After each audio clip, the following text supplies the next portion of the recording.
I'm going to begin this show by reading YouTube comments, and I usually don't do that, but I'm going to because I think these are things that need to be addressed, and these comments I received on the last episode of Common Filth Radio, and I got this one.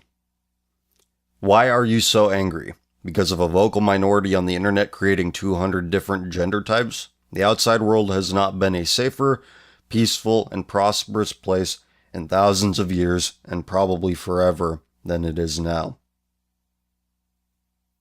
Well, maybe if I were griping about how unsafe the world is, I would be wrong. But have I ever complained about being in any danger? Have I ever complained about worrying about going to the grocery store? Have I ever complained about, I'm afraid to go to the gas station? You really think I'm ignorant of the amount of violent crime that we have here in America? I don't know where you're from, but I'm from America, and yeah, violent crime has been going down. And of this, I am aware. But I'm not complaining about violence, am I? I'm not complaining about feeling unsafe, am I? No. I'm going after people who are squandering this prosperity of safety we have. By doing what? I'm challenging gender roles. Well, once violent crime starts picking back up, you're gonna wish you had those fucking gender roles. Oh, you're not so tough now, huh? Now that the miscreants are deciding to revolt once again. You don't feel like such a strong, independent woman now, do you? Yeah, challenging gender roles when you're a victim of a violent crime. That's what's on your mind. And those sociology classes really helped you out, didn't they? They helped you defend yourself, huh? They helped you immensely, didn't they? And you men out there, I feel like a girl sometimes. I like to wear lingerie. I like to act like a worthless fuck. Yeah, that's really gonna help you. When some feral city dweller decides he wants your wallet. When he decides people are weak, people are getting weak. I'm noticing this. I'm going to take advantage of this. I mean, unless all life becomes digitized within the next decade, they're on their way, but it won't happen that quickly. Violent crime will rise. And then what? Well, then we got some real problems to solve instead of making bullshit ones for ourselves. Like this one. And this is another YouTube comment. So, what if you're born gay, with a preference for man, as in women do not turn you on? Would you force yourself to go against your feelings? You're welcome to not like homosexuality, but why speak out against it? The sooner people stop fighting other people's rights to exist, the sooner we all quit talking about it. I don't know. What if my feelings were to feed my daughter pot pies full of cat litter? I have that story tabbed up right now. Those are my feelings. Why should I go against them? Oh, wait, that hurts other people, because harm is the only kind of morality we can fathom here in millennial retard land. We can't confront the fact that dysfunction generally leads to other dysfunction, and that these things don't happen in a vacuum. That if we treat something with one specific function in a different way, in a wrong way, there might be something else wrong with us than just that. You know, lesbians abusing children and themselves and each other at a far greater clip than a cishet scum. No, that has nothing to do with anything, and you should just stop talking about it because, or HIV infection rates declining for every other group of people.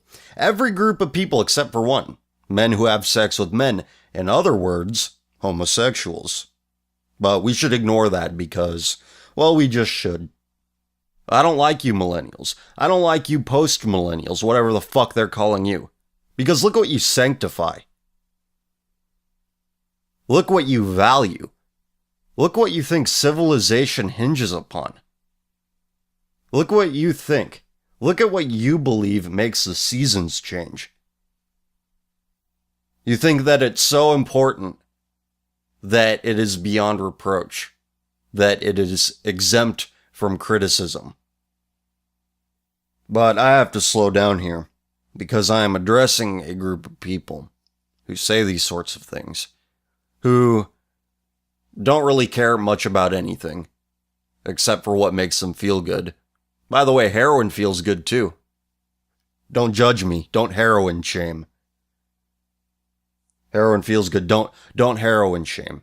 That's wrong, because it feels good, and if somebody is a junkie, that's just who they are, and that's fine. They're not hurting anybody. But ultimately, I'm addressing a group of people who listen to one episode of something I do and decide to say this bullshit on impulse, because I don't know why. Maybe it's because they think that's what they're supposed to say. Maybe they're thinking like, this is some angle I've never considered. This is a way to approach this argument that I've never considered. Bullshit. I've heard it all. You can't surprise me anymore. I've been doing this for too long. You think I would make fun of Tumblr? You'd think I would have Tumblristas if the people on it had their shit together, if they weren't fundamentally broken, if they weren't hopelessly dysfunctional. You really think I'd do it? It's the people on there, not the website. But I've said this before. What I'm saying is, you millennials, you young people, you need to shut the fuck up. You need to listen. And I really mean listen. As the great Pastor Manning said in a recent sermon of his, you can be educated. You can know all of these things. But that doesn't mean you understand. You know that certain things have a certain purpose. You know certain things are used for one thing only. You know that certain things have a function. Yet you don't care. You don't understand. You learned a lot in sex ed, didn't you? Yeah, you learned a lot from somebody who never had kids. Some woman who drank her 20s and 30s away and decided, oh, yeah, I know a lot about things.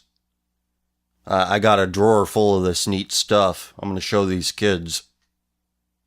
And if you don't believe me, go listen to my back catalog. Go listen to the story about the teacher who assigned an extra credit thing for her students. An extra credit assignment. Where she told her students, go look through your parents' drawers. And see if you find any sex toys in there, and take a selfie with them as proof. Like, what? Again, this doesn't bother you because you think that sex is like, oh, it feels good. Not realizing that the damage you cause, the spiritual damage you cause by treating people as if they're just a fuckhole or a fuckstick or whatever the fuck. You don't realize the decisions you make with other people, they affect more than just the people directly involved. You could put somebody in a bad mood. You could alter somebody's perception of things, which changes how they deal with the people closest to them, the people they have to deal with every day. But feels good, man. Nothing more, nothing less. Yeah. Okay. Yeah, that's how people, yeah, that has nothing to do with anything. That's not how people end up being sex ed teachers and telling their underage students, go rifle through your parents' drawers. Dysfunction begets dysfunction. But you don't care, or you don't realize, or both. Whatever. It's not for me to judge. Don't judge. Judging is... Jesus said don't judge. Because, I follow Jesus a lot. Especially the ones where he says, go forth and jizz a lot. I like that part. Yeah, hashtag things Jesus never said. That's a fun one. Alright, I'm going to read this story now. Independence, Missouri, and I've been meaning to get to this since last month, so... a little bit older news, but still relevant. From Independence, Missouri. 2 mothers Two mothers. Now, last I checked, to make a child, you need a mother and a father. But, it's 2015. Have I said that it's 2015? Okay. Okay, two mothers face child abuse charges in Jackson County, accused of tormenting their 14-year-old daughter in several different ways, including forcing her to eat a pot pie filled with cat litter. The court documents outline horrible abuse prosecutors say was inflicted on the child by Mary Sutter and April Colston, which social media posts indicate are married. Beautiful. Just beautiful. They say the girl finally escaped her Independence home on August 11. Quote, they came over actually really upset when she had come up missing the other day. I believe she had run off with her boyfriend, unquote, said Robert Spees, a neighbor. Sutter and Colson are accused of abusing the girl over a 4-month period beginning in April. In one instance, the girl told police that Sutter made her eat a pot pie filled with cat litter. According to prosecutors, they hit, kicked, and slapped the teenager. This sounds perfectly consistent with the study I like to bring up about lesbian domestic abuse, but it's not all. It's not all, because that makes it legitimate. That makes dysfunction legitimate. In another instance, prosecutors say Sutter told the girl, quote, I wish you were one of those 13-year-old kids that would hang themselves, unquote. What a beautiful woman. Just so beautiful. She's being who she is. And being who you are is beautiful, and there's nothing more beautiful than that. On August 11, the girl told police that her mothers got drunk, went outside, and were too intoxicated to use their key to get into the house. When they finally did, the girl told police Sutter slapped, hit, and kicked and tacked her. What the fuck is tacked? Causing the girl to hit her head on the bedpost. That's when the girl ran and called her grandmother for help. Mary Sutter was born in 1981, making her approximately 34. April Colson is approximately 36. They're charged with abuse or neglect of a child. Their preliminary hearing is set for September 9. Bond was set at $100,000.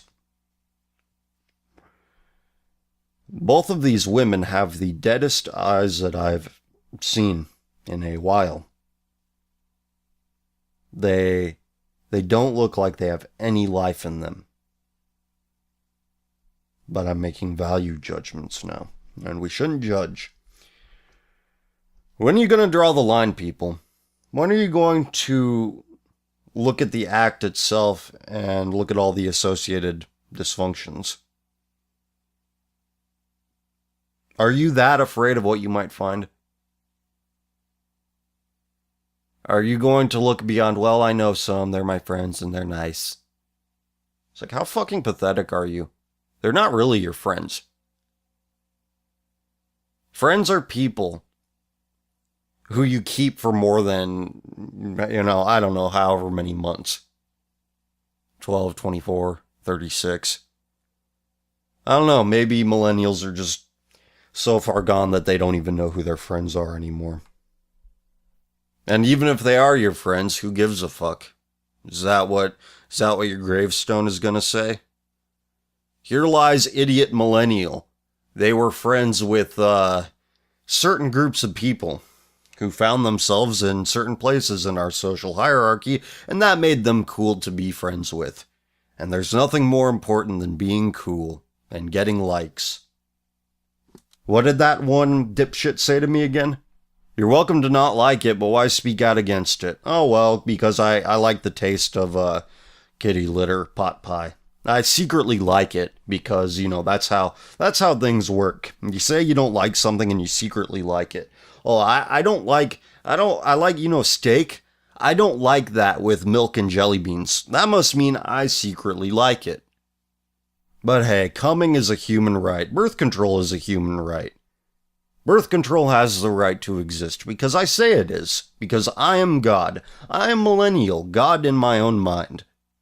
Okay. Shoutouts. Vine Marathon Volume 5. Select clips from that. were recently featured in one of Sargon of Akkad's recent videos, so I've linked to that below. You can check that out. And also shout out to Apocalypse on Facebook. No particular reason, I like them. It's a good page, good stuff. And HP Gaming, that's also a great page, one of my favorites, but I've mentioned them before. But I'll mention them again because it's my show, and I do this for free. And that means I'm such a great person because I do something for free. Yep, I'm gonna hold that over you. I'm gonna say, look, I do things for free, so give me free stuff. Give me something for this thing I give away for nothing. All right, let's do questions because I don't want to talk about Ahmed. I don't want to talk about Obama, who apparently gets all of his opinions from 20-something working girl, career girl Facebook.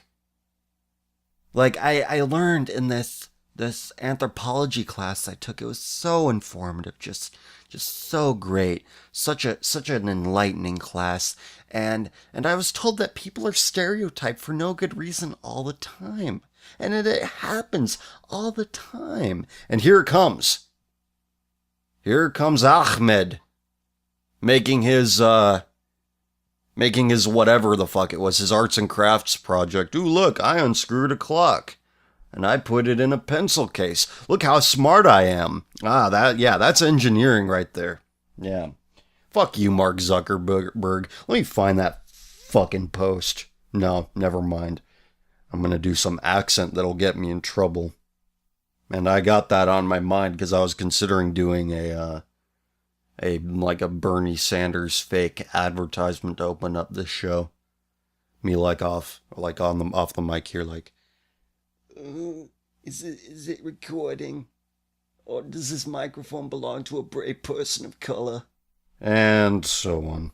So let's do questions here. I'll try to cheer up for you all. First, we'll do Reddit, and then I'll do the email questions that I didn't do. I've recently found out through my friend that my old Catholic school has a gay second grader and a trans fourth grader attending. Gay kid has crushes on boys, and the trans kid dressed as a princess last Halloween. Pretty much the shit you'd see praised on any clickbait article. The parents, and especially the fucking faculty, support this. The school principal has said many times that as Catholics, they must be accepting of everyone's lifestyles and embrace all sorts of students. Mind you, this is a Catholic school, and this is what has become of my church and the school I went to. Do you think the continual pausing of the youth can be stopped, or is it a lost cause at this point? Thanks for reading. God bless. Well, consider what I talked about at the beginning of the show. We live in very safe times. That commenter was right, even though they were wrong in implying that I complain about it. Because, like I said, we are squandering this prosperity of safety on the worst kind of bullshit imaginable.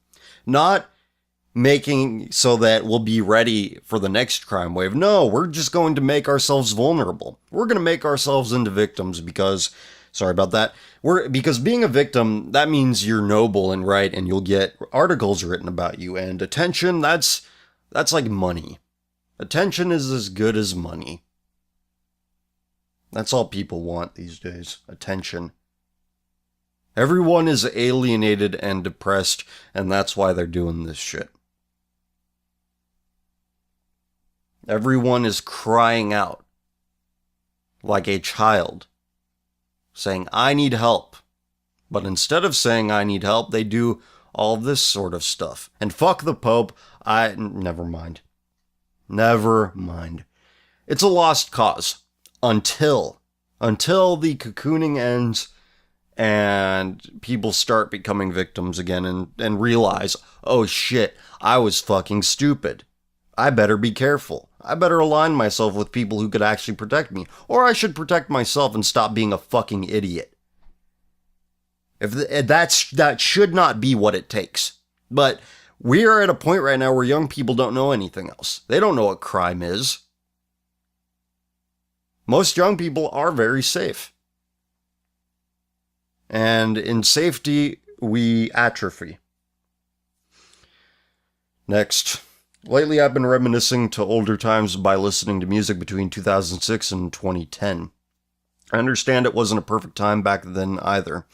From the fresh memories of September 11th to the atmosphere of paranoia from the War on Terror, the unpopular war in Iraq, and the rise of the police state. You probably have a better recollection of events from that time since you are older than me and might say it was far from good. But it just seemed so simple then. No thought of immediate fall of Western civilization or World War III. And maybe my family still had some love for me. Things just seemed a bit easier. I said before that my family hates me, and I just might be mentally losing it. I've thought about the idea of suicide since my efforts in anything carry no weight whatsoever, so my death won't be a loss to anyone. I can't seem to make new memories with anyone. I'm only 17. I shouldn't be feeling like this. What could I do? Well, in the years you listed, I was 17 for at least a part of one of those years. And 17 was probably the worst year of my life. Because you're in this period where you feel like you should be doing something. You feel like you should be going from point A to point B. And, friends you had might not be around anymore. The cracks in the foundation might be starting to show. The illusion might be wearing off. And I think that's what family is. It's like people I don't think are meant to be with each other. I really don't. Because most people are so fucking horrible to each other that it makes me sick. But I guess illusions in our personal life are better than seeing the catastrophes for what they are. Because if you see catastrophe all at once, I don't know, I would shut down. I wouldn't know what to do. I would be inactive. I would not know what direction to take, and, that certainly defined me at some point. And I thank God that it wasn't permanent. But I understand what you're talking about. Where you are is not where you were. And that's why you're feeling these feelings of nostalgia for a certain period of time. And I'm not immune to this. I feel a certain way about certain times in my life, and you know what? Looking back, I wish I would have appreciated them more. And I'm thankful that I did actually appreciate them during the periods of time they were happening. But yeah, you get caught up in it and you don't realize, man, it could be a lot worse. As humans, we have imagination, but not usually when it relates to our own timeline. How it could be different, how it could have branched off in a different way. But 2006 to 2010, the problem with that time period is that you started to see a lot of the deviants go mainstream. Because, yeah, the war in Iraq was unpopular. But before a certain point, it wasn't. Bush got reelected because, in part, the anti-war left, the proto-Occupy people, which is what they were. The anti-war left, they were idiots. They were terrible, horrible people, and your average American saw that. It wasn't until a couple years later that, I don't know, people started watching more TV or listening to more Jon Stewart or whatever the fuck, as another user pointed out. Yeah, Talos Septim said, I think you may be looking at the late 2000s with a little bit too much nostalgia. The conditions of that time are what brought this identity politics bullshit. You have to consider that the foundational beliefs of millennial leftists were created during that time, either through academia or entertainment, such as The Daily Show or The Colbert Report. So, yeah, and the thing about the Iraq War, nobody gave a fuck about foreign policy before that, and nobody gave a fuck about it since, so what was different? People were like, this is angering people. I guess I better be angry too. And so, the American people apparently turned on it. For what reason, I have no idea. To get the media to get Obama elected, probably, because he's like, the war. And again, nobody gave a fuck about foreign policy before that, and nobody has given a fuck about foreign policy since. So what does that tell you? What does that tell you about people? How they're so easily led in certain directions. Why is democracy the tool of choice? The tool to get the job done for our elites? Wouldn't you think that them going to a place or installing some king would make it easier to manipulate? Wouldn't you think that it would be easier for billionaires, our wealthy elites, to pay off fewer people in places where decisions are made by fewer people? You would think that would be easier, but it's not. It's easier to put some bullshit on TV and everyone will believe it. It's easier to put something on a giant screen in a multiplex in suburbia and people will believe it. The name of the game. Common Filth. You think I chose this name by accident? Okay, next. I've noticed that spanking has become less and less common in parenting over the years, possibly due to the rise of liberalism. Do you think parents should still spank their kids when they misbehave? I don't know enough about the subject to say. But I will say this. People take things to an extreme conclusion more often than not. Which is why we shouldn't say, oh, I'm against extremism. We should say we are against specific things that are the prerequisite for specific behaviors. So I'm just going to leave it at that. Do I think that there are better ways to discipline your children? I don't know. I really have no idea. And that's why I don't want to say anything further. Alright, next. Is this whole situation in Europe with the unwashed Saracen hordes happening? Does this seal the fate of Western civilization, consigning it to the proverbial Marxist dustbin of history? Assuming that didn't happen previously with the World Wars or the French Revolution. I'm not sure I can cope with watching my people, as horrible as they generally are, self-administer a deadly, slow-acting poison. There is not one happening. There is not the happening. There are many happenings that add up like grains of sand, and they end up forming a coastline. Or, to be more accurate, these grains of sand piling up, they form a desert, which is, what grows in the desert? Nothing. What does Western civilization grow at this point? Western civilization does not bear fruit. Western civilization is a cursed tree. And I know it hurts you. It used to hurt me too. And I say that stuff doesn't affect me, but it does. It just affects me differently. Different things affect me that are slightly related to this. I've accepted this because I don't recognize the people who stand to benefit the least from this. The people who will be put into danger by this, the people who will ultimately perish by this crisis, it's not just one crisis. Like I said, it's been building up, and now we are in the desert. But the battles were fought long before I existed. The decisions were made long before I had anything to say about it. It is not my fault, and it is not your fault. And, whether that's defeatist or not, I don't really care. It's the truth. But you need to find some degree of comfort in that. It is not your fault. It is not the future you chose. Sure, other forms of deviance, sure, that can be a future you choose, but this one, it's been a long time coming. And I'm sorry to say this to everyone, because I know a lot of people are excited about Donald Trump and everything, but you're going to be severely, severely disappointed if you hinge all of your hopes on this guy. Because, yeah, you'll be back where you were before. You'll be stuck without a paddle, but it'll feel a whole lot worse because you thought the potential was there. But that doesn't have much to do with anything, does it?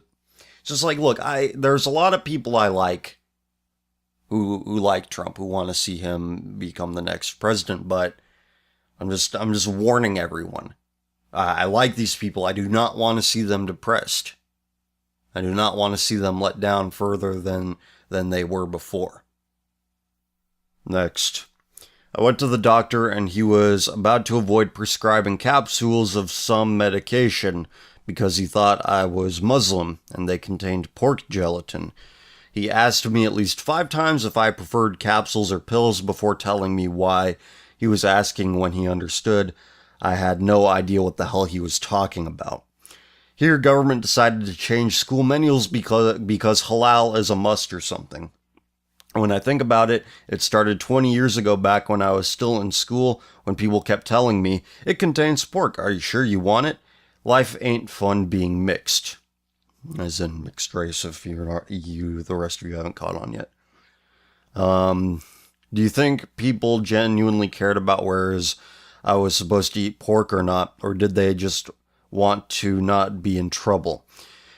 Should we really care if someone is allowed to eat this, or if Jehovah's Witness want to have this of this medication and such?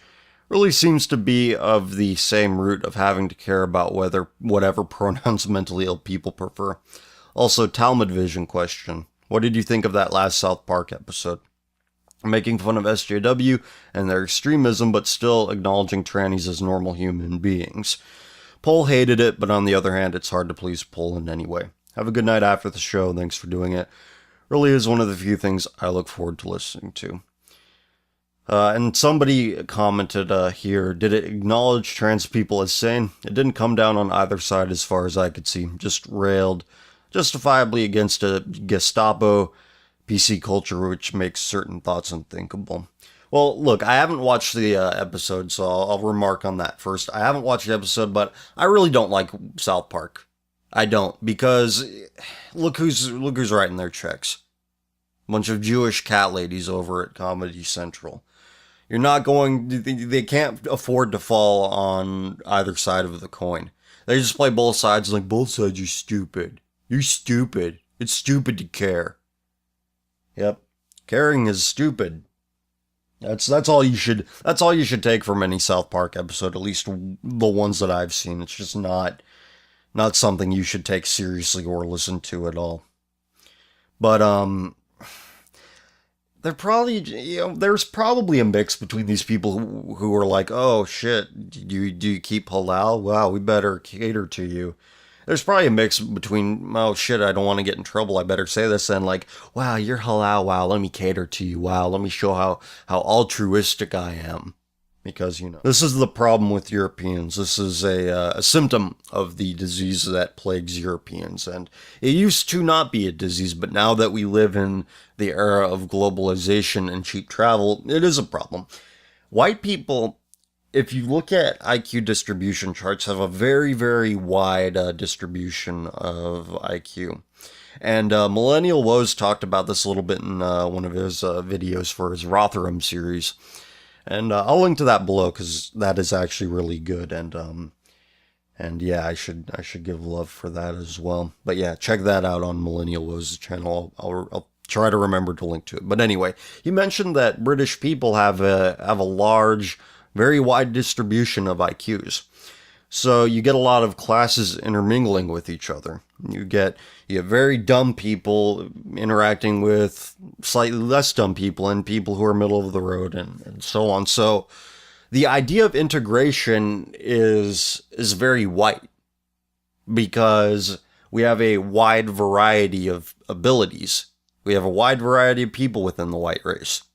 So we have this mentality of, well, they're dumb, but, he ain't heavy, he's my brother. These people who are dumb, but they're still your family.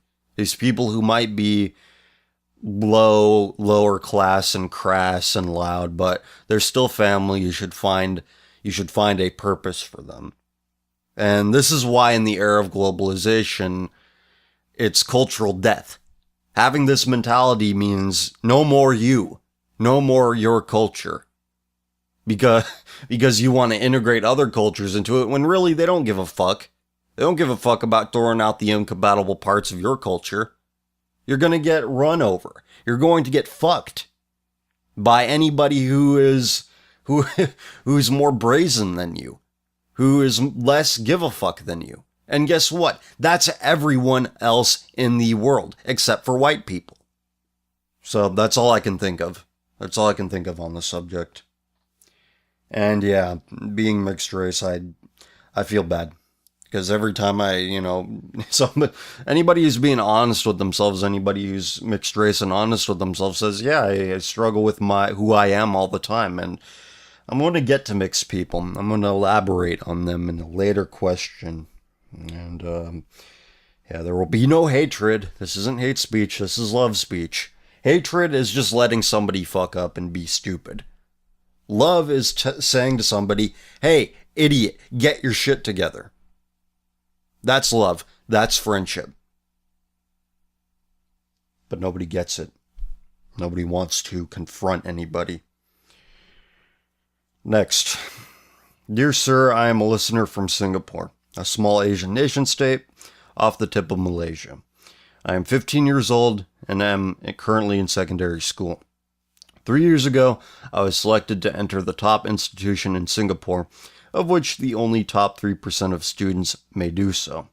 I accepted and now consider it a mistake. The school, though independent, spews the same liberal bullshit as the stuff I hear on your show. Nonetheless, it is furthering the left/homosexual/liberal movement that is growing in my country.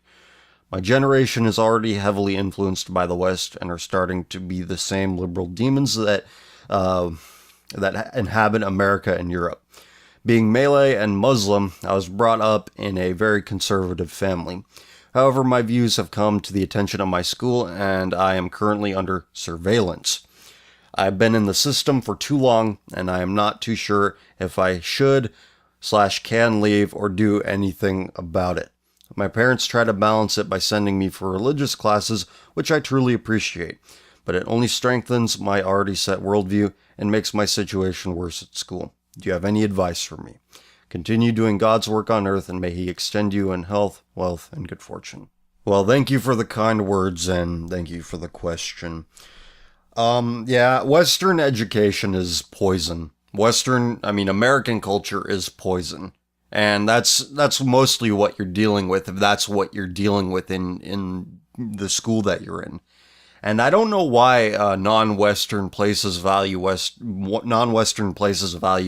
Western education so much, because I've been educated in Western schools. I went to a Western university. I went to an American university, and it's fucking horrible. But where I'll have difficulty addressing this and giving you any advice is that it's hard for me to give advice when it's not somebody that belongs to the same culture that I do, or at least a compatible culture. And I don't know enough about Singapore. I don't know enough about ethnic groups from Malaysia to say anything about it.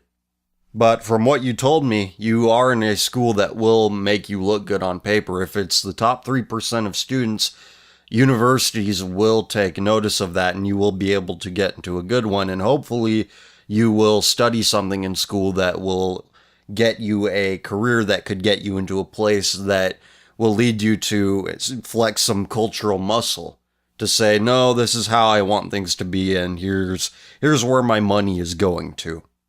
But yeah, being under surveillance, I don't even know what that means. Like, how are they threatening to kick you out of school? Because I don't know if you want to do that. I mean, even if your family is against what they're teaching, I doubt they'll be for you getting kicked out of this school. And who knows? I mean, I don't have a point of reference for this. Maybe you do. Maybe it's a case where the school that you're in is not unique with regard to the content that they're teaching you. Maybe it's not that different from the other schools where you live with regard to the kind of propaganda they are giving to the students in class. But the biggest thing to consider is that you're still really young. 15 is young. Anywhere you go, 15 is young. And there's not a whole lot you can do about it right now, but what you're going through right now has a purpose. You're learning, you're being forged in the fires of left-wing propaganda. And while they're spewing their garbage at you in the classroom, you will hate it. You will, as long as you hate it, as long as you hate what they are teaching you, as long as you hate the entire experience, as long as you hate it and are constantly thinking about it, you will become stronger in your convictions. You'll become stronger in your arguments. You'll be stronger in the things you think. Your thoughts will be stronger. You won't even have to argue with them. And sadly enough, they won't take you seriously even if you did argue with them. So that's one thing you have to unfortunately avoid. But you have to have an internal dialogue with yourself. You have to say, I know they're wrong, and for now, that is good enough for me. And they are wrong. We all know they're wrong. It's not just you, even though you're the only one that has to sit in this class, but trust us, anybody who is listening to the show can relate to you. But that's what you have to do. And for the time being, you have to learn to be satisfied with that. But don't worry, there will be a day where you can combat against this in some meaningful way. But that time, I don't think is now. And also, the Vine marathons that I have up on this YouTube channel. You can show these when you're show these to your friends when you're hanging out with them. I mean, I don't know if I don't think they're restricted in any country, but yeah, if those are available to you, show them. Show them this is what Western culture is. Do you really want to emulate this? And if they do, well, you know who your enemies are. Next, what do you think of the following people? Roosh, Stefan Molyneux, Paul Joseph Watson, Andrew Anglin. Well, I like Roosh. I used to read his stuff a lot. Not for the women stuff, but just for his insights on culture and how it collapses and how it declines. And you know, he's really good on that. I just think he's way too smart to be wasting his time on what he wastes his time on. So that's just a personal opinion of mine. It just seems exhausting, but apparently he doesn't find it exhausting to sample women. And Stefan Molyneux, I think, is one of the best people out there if you're looking for analysis of current events. Some of his other stuff about religion, I don't like it at all. And when he gets too deep into philosophy, original philosophy, that stuff bores me. But the other two, I don't have any opinion on. I don't think I've heard of them. I've heard of Andrew Anglin, but not of Paul Joseph Watson. So, LOCF, what is your opinion on the straight edge community in hardcore punk? Do you like the fact that they live clean lives? I've been addicted to drugs, porn, alcohol, and cigarettes. I'm battling these vices, and I feel like I'm winning. Take care. May God watch over you. I think that having a clean mind and a clean body is never a bad thing. So, I don't know any straight edge people, but if it is what I hear it is, then no problems here. I have no problem with it. But I am happy to hear that you are winning in your struggle. That's very happy. Next. I've started listening to your show about 3 months ago, and hearing everything you've said so far, I thought that you were exaggerating. Sadly, I found out this isn't the case. I thought that the Dutch were way too sober to turn into this extremely left crowd it's becoming. I feel myself distancing more and more from my family and friends. They don't see any problems in the way that we're heading right now, and it just baffles me how they're this blind to such a huge issue. People that used to oppose immigrants getting shelter over here for years just changed their opinions on that in what feels like a single day. And every time I point out to them that it isn't okay that, for example, a batch of immigrants moves here that's as big as 1/80th of the Dutch population, I get called a racist, and I shouldn't care, and that we have to share this country with those less fortunate. You've recently stated it doesn't affect you anymore, and I envy that. I just see everything go to shit more and more, and I just feel so powerless. How do you do it? I can't imagine something as huge as this not affecting you negatively. Keep up the great work. You're a huge inspiration to me. Well, thank you very much. like I said before, earlier on the show, I shouldn't say that it doesn't affect me, because it does. But I focus on the personal conduct of people. I focus on the personal conduct of people because I feel like I can influence people with regards to that realm. I feel like I can change some minds with how people carry themselves. With regard to the course that Western civilization is taking, I feel powerless. I feel powerless just like you feel powerless. And the reason why you're probably feeling worse about it than I do, you're closer to it, yeah, but your nation is smaller. I live in a very large nation by geography. I mean, if you compare the two, like, the size of any given European nation is the size of any given US state. So stuff like this refugee crisis, you feel it a lot more than I would. Because we're getting some of it too, but I think it's in like the tens of thousands, even though certain people want it to be hundreds of thousands, but we'll see what happens there. And one person in the Netherlands, one Dutch person's opinions, how they vote, how they carry themselves, that means a lot more. That they make up a greater percentage than just one person here in America. And when I hear people saying stuff like, oh, we have to open our things we have to open whatever to other people that are less fortunate than us, I just think, well, they're less fortunate, yeah, but they're less fortunate and this isn't their home. They don't know how to take care of it. You wouldn't let somebody take permanent residence in your home that you don't know anything about. And that's essentially the view your fellow countrymen are taking. I saw some idiot on Imgur, or however you pronounce it, IMGUR, that piece of shit website. Yeah, I saw somebody in the comments section on one of their images, and the images were of what an area full of refugees look like after the refugees leave. And of course there's feces and trash everywhere. And somebody's like, well, this is what a festival ground looks like after a big festival. It's not an immigrant thing, it's just a shitty person thing. or something to that effect. Not a shitty person thing, but whatever. The thing is, if you're going to a festival, that's not your home. You don't give a fuck about it. The refugees. Is Europe their home? No. And they aren't interested in making it their home. They are not interested in respecting it like it is home. And like I said earlier, this is the problem that white people have. Because we have a very wide distribution of people of different IQs. A very wide distribution of IQs. From very, very, very dumb to very, very smart. Very wide distribution of ability. Very wide distribution of intelligence. And white people look at the lower end of the scale, see the less fortunate, and think, oh, we should help them. Which is fine if it's your own family, because that loyalty can be rewarded somewhere down the line. Because, hey, family, race, there is a spiritual component to that. But the problem with white people, they think that everyone is like them.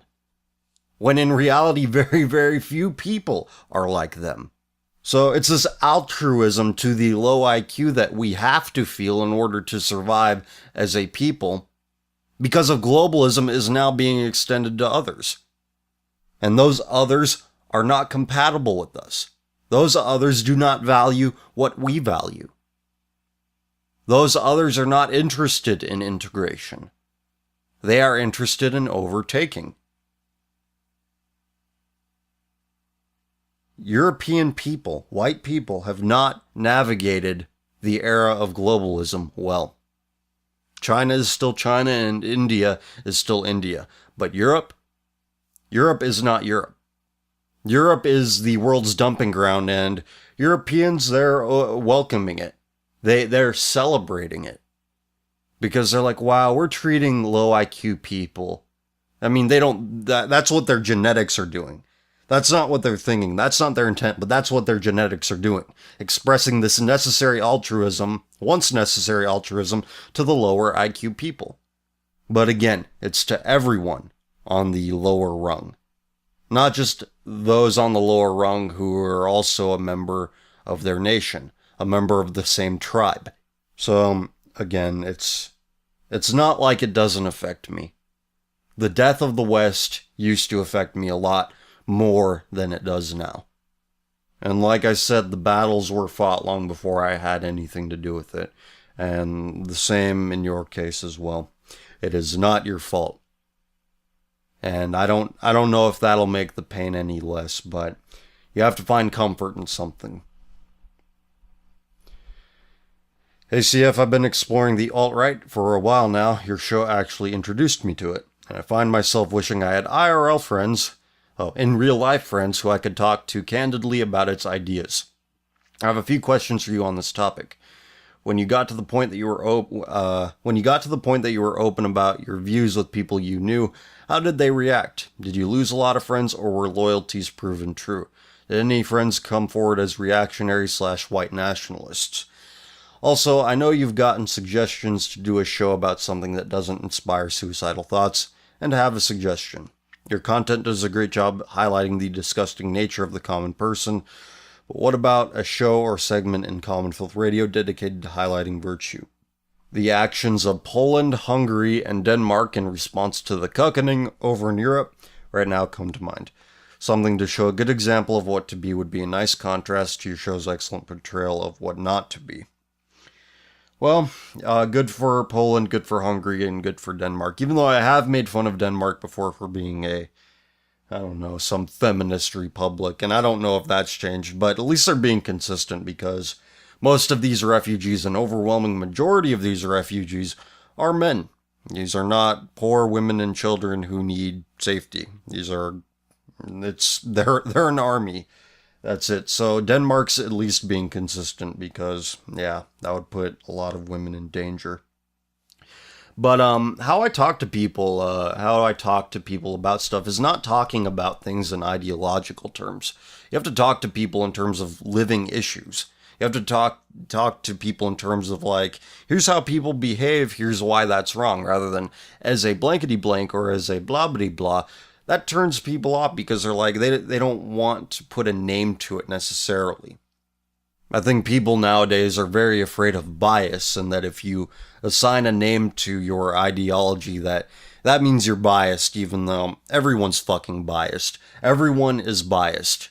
And that's a common complaint I receive from these teenagers in the messages on Tumblr used as, "You're so biased, how dare you, you're so biased." It's irritating. But yeah, just talking to people in a friendly way, in ways they can relate to it. Like, for example, I was talking to somebody a couple months ago, just like, about the nature of how women reproduce, and that the younger they are, the more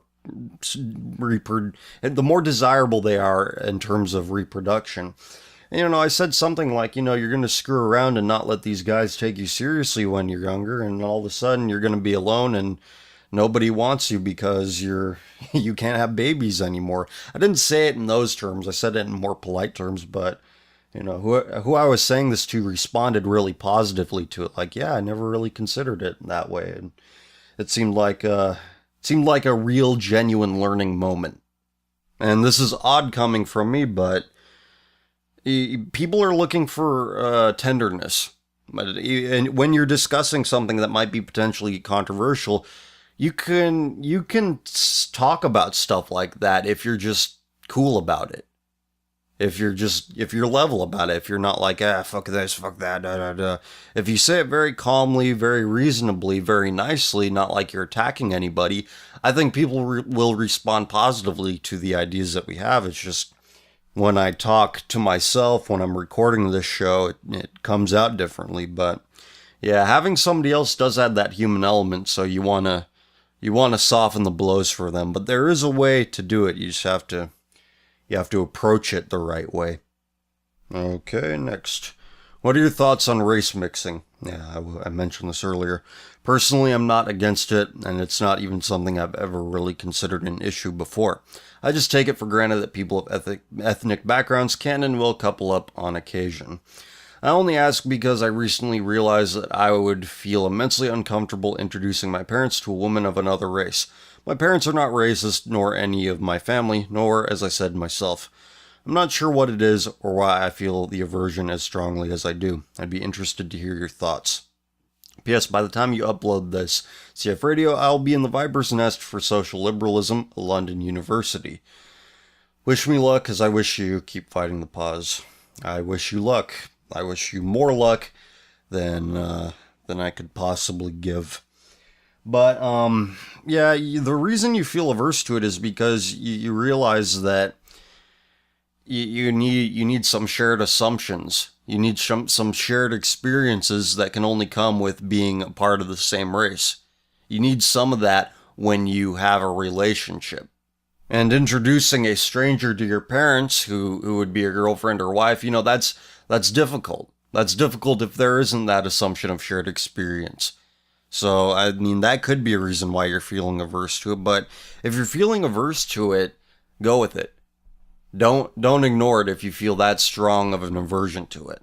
And I'd like to get more on this, talk more on the subject, rather, about race mixing, because, I think I figured out why it's so pushed in advertising and movies and marketing.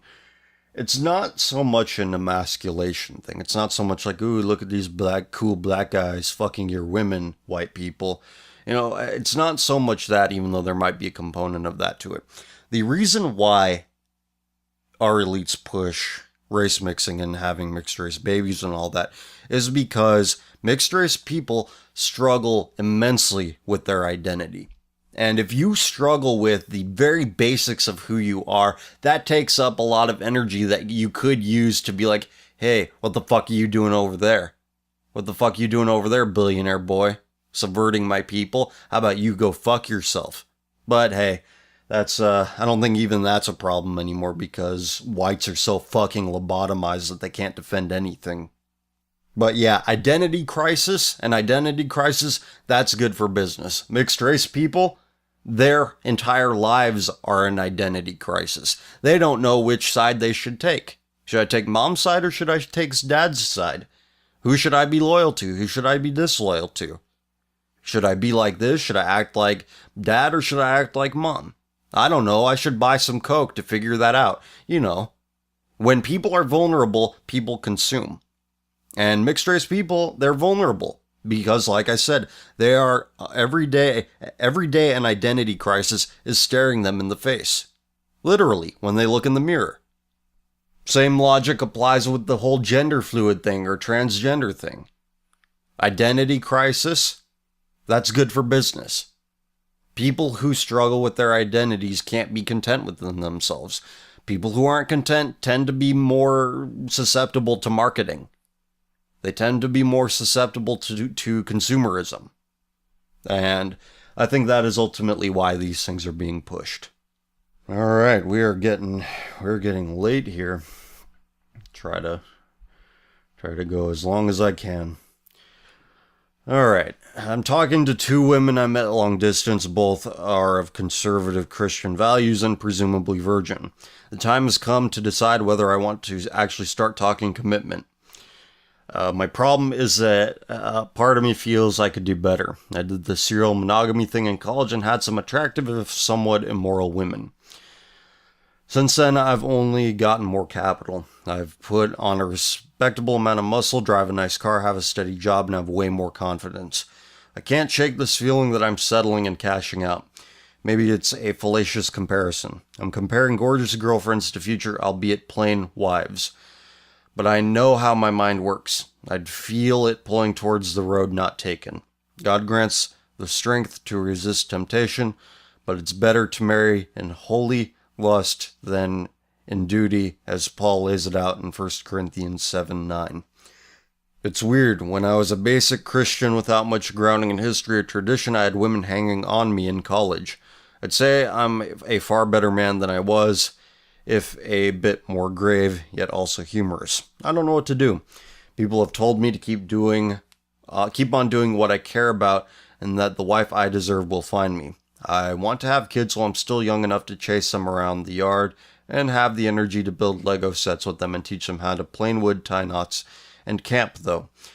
I'm in my mid-20s, but I already feel tired after work, and most of my friends are starting to have kids.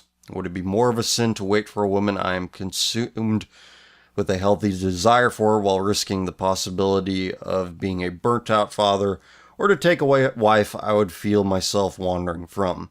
Love is a verb and lust is an emotion, and I recognize these two things are not synonymous. I don't want to harm either of these women by putting them in a fight against my unfulfilled desires. Although I think rampant sexuality damages women more than men, I think I would have been better off without my past experiences. You need to kill your old self. And I don't mean like, kill yourself literally, but the former you does not exist anymore. None of what you did in the past has any bearing. You can't afford it if this is what you really want. You have to learn to work things out. You have to learn to work things out with your spouse. You have to learn to work things out within yourself. You have to be open to improvement. You have to think to yourself, these desires that I have for other women, they're wrong. They're wrong. You have to drill this into yourself. Drill this into your head. I am wrong. My impulses are wrong. Even if my wife tests me, I am wrong. Because she will.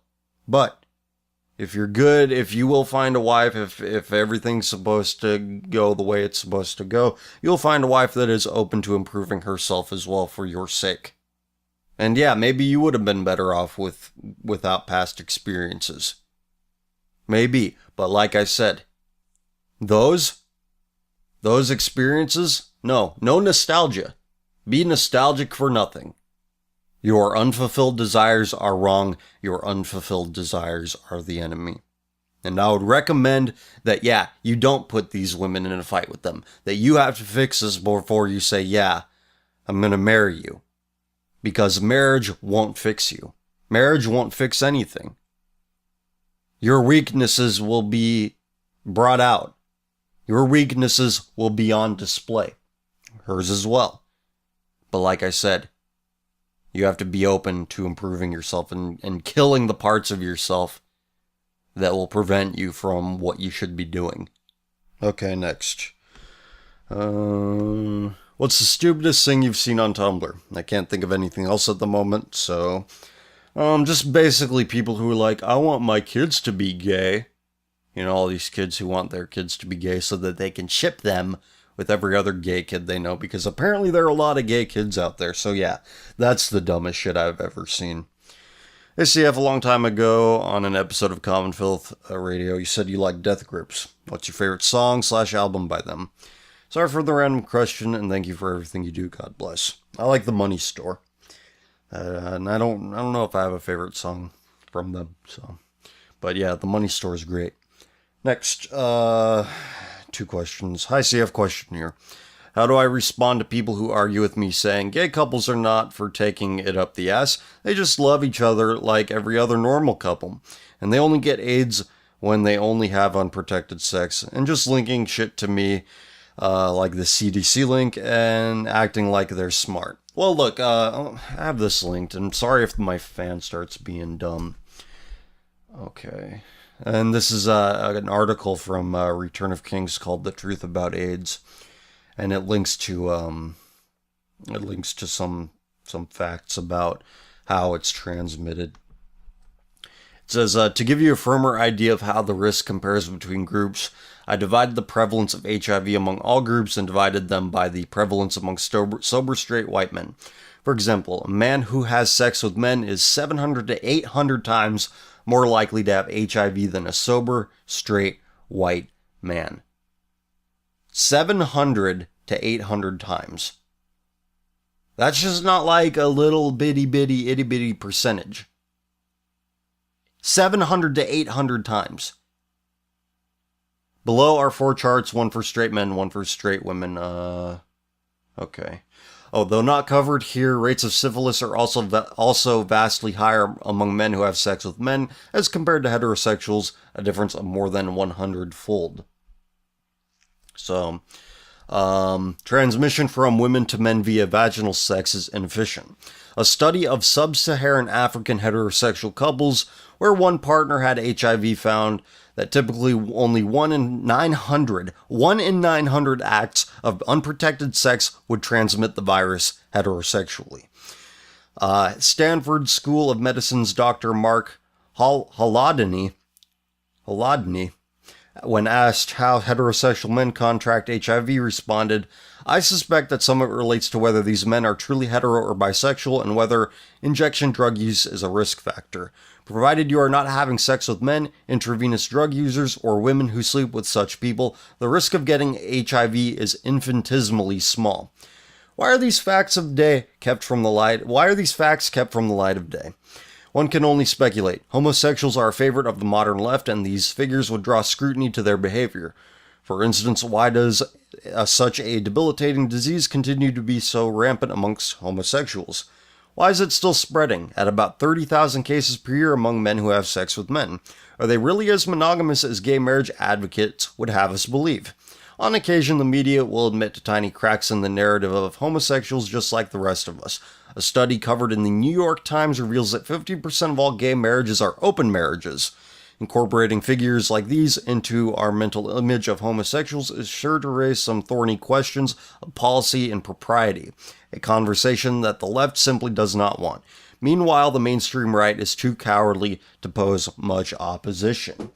Well, yeah, there you go. You have a Stanford study, you got it's just unbelievable, the shit that people think. Anybody can get it. Yeah, it's declining amongst every other group of people except for one.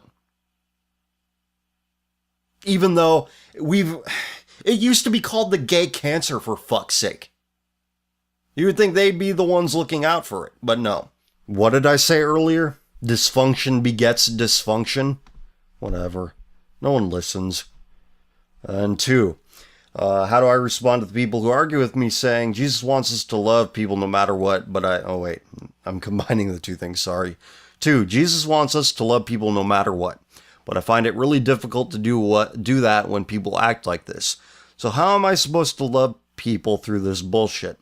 Well, like I said, what people define as love is not actually love. Letting them be is not love, that is apathy. In fact, I think that's hate. Like I said, love is telling somebody, get your fucking shit together. You fuck up. You are fucking up. You are a fuck up. Stop fucking up. That's love. The modern person, when people are talking about love, they're just talking about cum. They're not talking about something that you actually do. They're not talking about being patient. They're not talking about being truthful. They're not talking about being honest. They're talking about cum. And that's all they care about. That's all anybody cares about. How things make them feel. Yeah, that's what Jesus said. Go out and feel good. Yep. Getting crucified, that felt good. He did it because it felt good. So yeah, use that shit against them. Say, yeah, Jesus said, go whip bankers with ropes. Jesus tells you to fuck off. Hey, so you have 2 questions. Would you be in favor of alcohol, tobacco, and other currently legal drugs being made illegal? Also, are there any illegal drugs you would prefer be made legal? Absolutely not. And as for tobacco and alcohol and other legal drugs being made illegal, I don't think that tobacco is that harmful.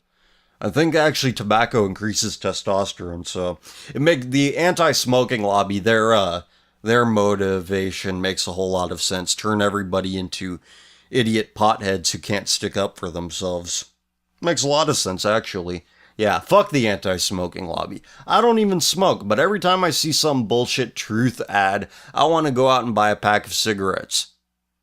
That's what I want to do. Yeah, they'll be like, other forms of smoking are bad, like hookah. Oh, what about marijuana? Oh, well, no, they remain silent. Their silence says everything I need to know about who they are.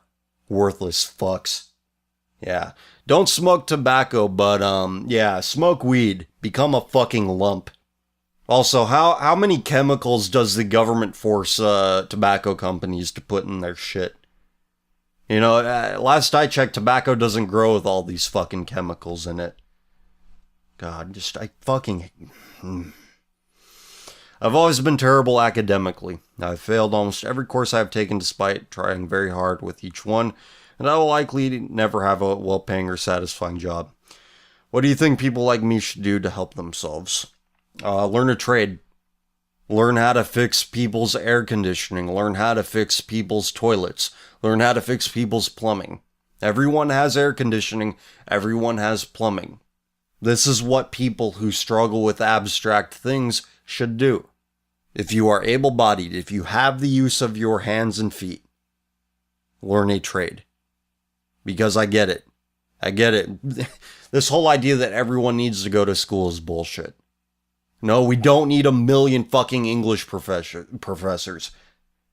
We need people who can work with their hands.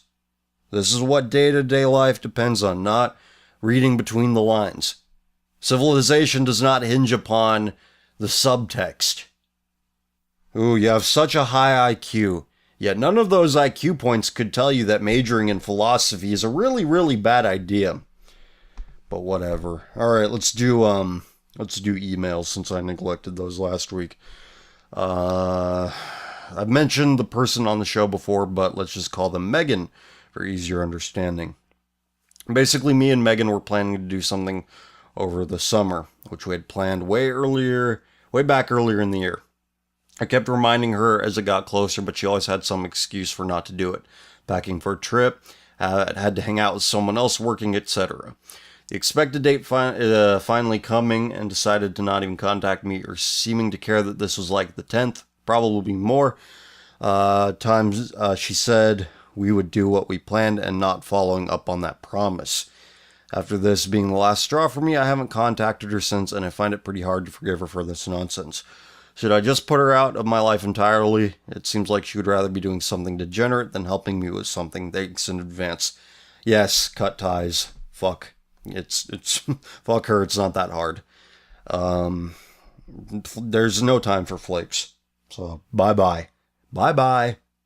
Bye-bye. I don't know if you know what I'm referencing there, but I'll move on. A good friend of mine told me recently he's facing a serious spiritual crisis in his family. His mother, uncle, grandmother, and younger sister are involved in a cult. My friend was raised in the church of this cult, but he steered away from it as his father intervened when he was a child and told him the truth about it and led him to Christ. Excuse me. He told me his mother's side of the family was raised in this cult since his grandparents joined in the late 1960s. Every weekend he is forced by his mother to go to this church. They're not a radical doomsday cult like Heaven's Gate, but the leader is very powerful. The leader claims to be a prophet of God, as he was anointed by a shooting star striking him when he was praying one night. The church claims to be a denomination of Christianity, but he has told me they do not mention God at all, and only mention the prophet named Aaron. My friend repeatedly tells his mother that he does not want to go. She's totally brainwashed by the church, and he fears that his mother will disown him for leaving as he is 17 and has nowhere to go. He's having a lot of tension with his family over this, as he's gotten into near fistfights with his family members, and he's worried about his younger sister, who is a child being raised in the cult. I really want to help my friend because we're both Christians and we know that this leader is possessed by a demon. Unfortunately, he is the only one in the family that knows the truth. Do you think I am able to help him? Any advice is greatly appreciated. Well, if you can give him a place to stay, if you can give him a semi-permanent place to stay until he gets on his feet financially, that's a way you can help him. I mean, he needs a lot of practical help. I mean, this seems like a dangerous thing. It seems like a dangerous thing that he's involved in. And it's unfortunate that his family is fucked up.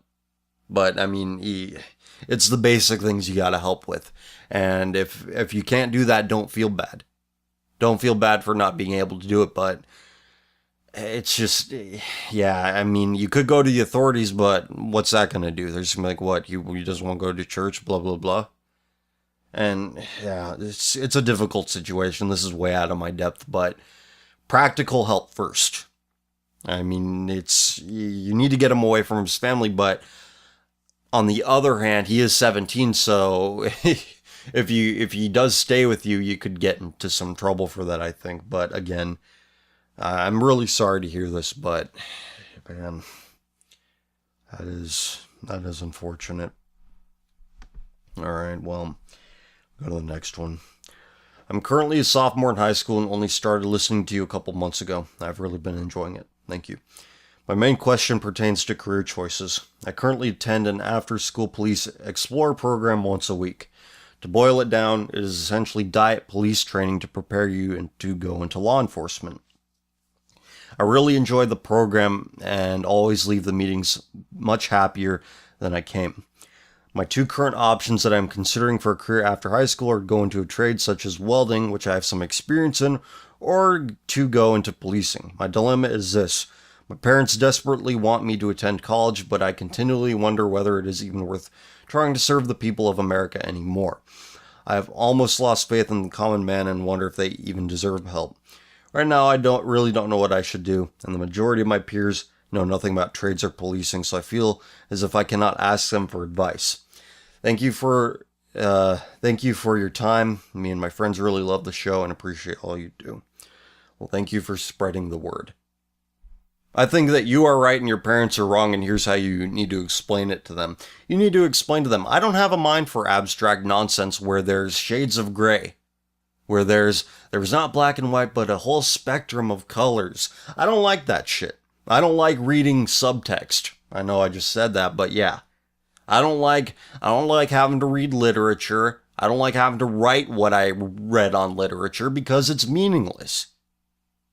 With welding, you can explain to them with welding, I can fuse these pieces of metal together, I can make these repairs on these things. Being a cop, I learn how to maintain order within the community I am serving. There's black and there's white. It's a very, very 1-0 binary thing that you're dealing with, and that's how you think. I know that's how you think, I could tell. If you're interested in things like police work or welding, you're a pretty straight shooter. And I'm not telling you to call your parents stupid or whatever, but yeah, it's just explain to them. Explain to them, here's how I think, here's what I'm good at. I actually like being around this pre-police academy thing, and I think I could be really good at it. Just play to your strengths. Make it sound like, yeah, this is what I'm good at. I'm not good at that other bullshit they have you do in college. And it is bullshit. It doesn't protect anyone. It doesn't maintain order within a community. It does not repair things. It is bullshit. Bullshit for worthless people. But this is just me saying this. Don't say this to your parents, because, you attacking it will be like, well, what do you know? You're just a kid. You don't know what it's like. They'll do that on you. Just be positive. Be positive about what you want to do. And talk to people in the Police Explorer program. Talk to them further, like, look, I'm really serious about this. This is really what I want to do. And you know what? I'm sure they'll be very happy to help you in whatever way, if they haven't already. And don't let your perceptions of the common people, don't let it discourage you from pursuing it further if that's really what you want to do. Because think of it this way, you're dealing with really, really bad people. If you're putting handcuffs on them, they're probably not very good people. They're probably going to do more damage to the community than they are going to help it.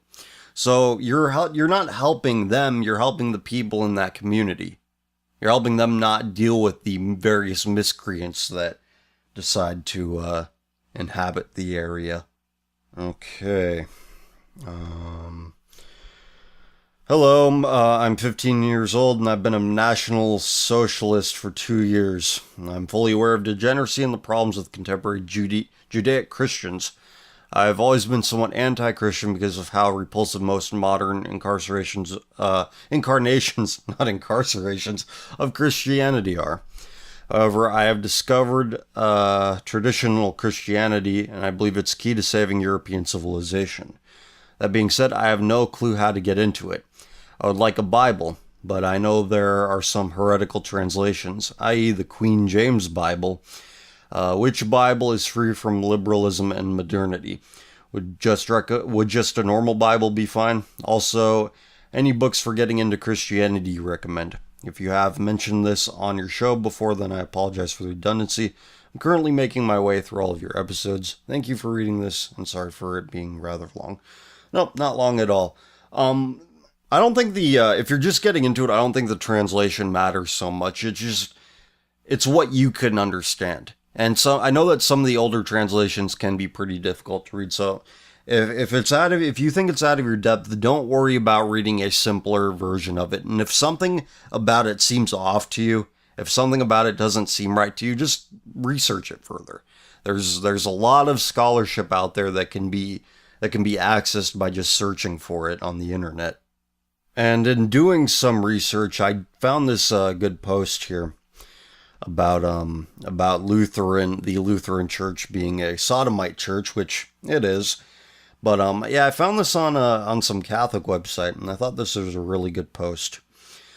The reason homosexuality is still understood to be sinful while the Mosaic dietary laws are abrogated is for a very simple reason. Christians take it as a basic hermeneutical principle that the Old Testament is to be read through the lens of the New Testament and not vice versa. Therefore, if something is commanded in the Old Testament and is not specifically abrogated in the New Testament, it is understood to remain binding. On the other hand, if something is commanded in the Old Testament and it is specifically abrogated in the New Testament, it is understood to have been a covenantal requirement for national Israel, no longer binding upon the new covenant of God. In the New Testament, the prohibition against homosexuality is not only repeated, it is underlined and reinforced. Ergo, it retains its status as sinful and abominable for the church, just as it was for national Israel. Conversely, the Old Testament dietary laws were specifically abrogated in the New Testament and therefore are no longer binding upon Christians. So the general takeaway there is, to read the Old Testament in context of the New Testament. But that's about as much as I'll say about it, because I'm not a theologian. I'm a simple guy. I'm not a great biblical scholar, I'll admit this. It's just I've explained why I believe what I believe before, and I'll just leave it at that. Okay, this next email, I'm just going to read it. I know that this person asked me to share my thoughts on it, but I think that this email will be good just on its own. Islam in public schools thanks to Common Core. Now, we all know about Common Core indoctrinating our kids in public school, even worse since it was implemented by Obama himself with monetary incentives for the state legislators that adopted it. Well, now it seems it's not just socio-political ideology, but Islam itself. Below, I'll link you to a couple of articles, one from December of 2014 and one more recent, where Christian parents are outraged at how their kids are being indoctrinated into Islam in schools. Homeschooling looks more and more preferable these days. Stories like this. Kids are suddenly being taught religion in schools when legislation and protest was against it for many years as a part of world history in grades 6 through 8 middle school. Thing is, the schools spend maybe a day or so covering Hinduism, Jainism, and even Buddhism. Of the religions taught in public American schools via Common Core and state standards, Christianity is glossed over and only taught in a negative light. Yeah, Christianity and Judaism is barely touched, and when it is, Judaism is often only mentioned in the Holocaust story, and Christianity is only mentioned via those Christians in history persecuted X people, thus defaming Christianity. In fact, you can even tell by the school board's attempt to lampshade this whole thing that they markedly exclude Christianity as much as possible. But they have now been reported to spend 3 weeks on teaching Islamic theology, making students craft Islamic prayer rugs, telling them to pretend you are Muslim, and going so far as to make them memorize and recite the Shahada, the Islamic prayer to become a Muslim. So yep, this is very bad. Jihadi Muslims entice their rape slaves and soon-to-be beheaded victims to recite the Shahada, and if they do, they often let them go. Why? Because in Islam, just reciting the Shahada, the Islamic prayer to become a Muslim, means you have become a Muslim, and this is in our school system for over a year. Sorry for the capitalization, but according to a Muslim viewpoint, they have just made these children become Muslims, since they recite it in Arabic as well despite not being taught Arabic, thus induction into Islam. Christians know faith is more than just words, but many Christians are ignorant to the fact that once you recite, you cannot undo. If you cast away Islam after reciting the Shahada, you are an apostate. And in Islam, apostates are in the least exiled and mistreated, and at worst, often killed for the sake of appeasing Allah by spilling their haram, bad, unsightly blood before him. Sorry for the very long email, but I wanted to give you all of the info that not even the schools gives.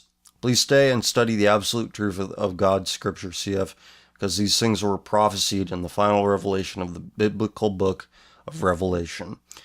Things will only get worse, but we must remain steadfast in Christ, Jesus our Lord, and not allow this collapsing world to buckle our knees. This world is rotting and will soon come to ruin, but this will all pass when Christ returns, and in a return of fire and judgment. Never give up hope, CF, because our hope rests in the Lord. And now we have an update from a regular here. This has been going on for some time, so we'll read it. If you've been listening to the show all the way through, you'll know what this is. My father sadly didn't learn from his mistakes and is still in a relationship with his now 19-year-old girlfriend.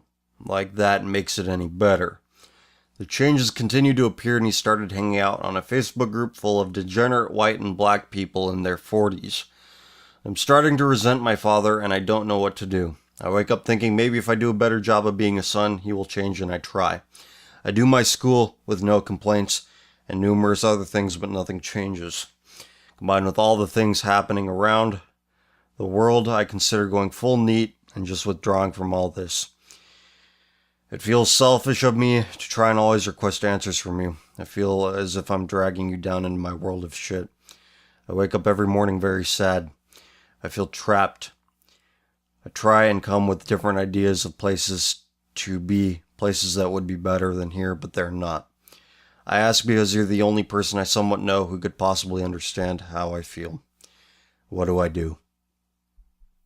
Tell your dad to be a father and to stop chasing pussy. Tell your dad to stop focusing on his dick. Tell your dad that you are feeling the lowest that you've ever felt. Tell your dad you need him. And you need him to actually be somebody who you want to be around. Who you would actually be proud to call your father. But I get the feeling that you've already said all of this. And maybe that feeling's wrong, but maybe I'm just telling you what you've already tried. I don't have all the answers, man. I don't. I've never ever had to experience anything like this. I don't even know anybody who's experienced anything like this. I wish I knew what to say. I wish I knew what to do. I wish there was some way that I could help tangibly. But, again, relationships are kind of an intangible thing. So, I don't know, man. I just hope your dad snaps out of it. And I hope everyone knows that dysfunction, whatever it is, begets dysfunction. Some 40-year-old fuck running around with some degenerate teenager, neglecting his fatherly duties. And he's neglecting his fatherly duties because he's engaging in dysfunction. He's predisposed to dysfunction. And so is everyone else. And most people carry on as if nothing's wrong. What they're doing is fine. What they're doing doesn't affect other people negatively. It doesn't hurt anybody. You mind your own business. It doesn't affect you. Fuck off. Fix your shit. I don't care who the fuck you are. Look at your life and tell me what needs fixing. Be honest with yourself for once in your life. Tell yourself what the fuck do I need to do? What the fuck is wrong with me? How am I impacting other people? How am I affecting other people's mood? Could you do that? Could you be not like this kid's dad? Can you look at your dysfunctions as that? Dysfunctions? And realize that they aren't something to be proud of? They're something to be ashamed of. But no one wants to hear it. No one wants to hear it because that's judging, and judging is hate.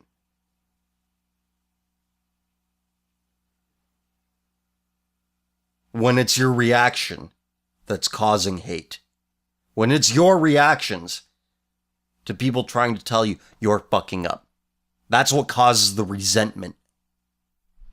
What was that thing I read at the beginning of this show? What was that comment? Why are you so angry? Because of a vocal minority on the internet creating 200 different gender types? The outside world has not been a safer, peaceful, and prosperous place in thousands of years, blah, blah, blah, blah, blah. You think this kid feels safe? You think kids like this feel safe? You think these kids feel secure when the people in their lives who should be guiding them through it, preparing them for the future, are completely fucking off their responsibilities because mud dick, it feels good? And I do mean everyone. And I do mean not just this guy. I do mean the guy who's like, oh, why speak out against this? I mean that guy too. And the people he's defending. Mud dick, mud cum. That's all you fucking people care about. And you don't care who you ruin, what you ruin to get it.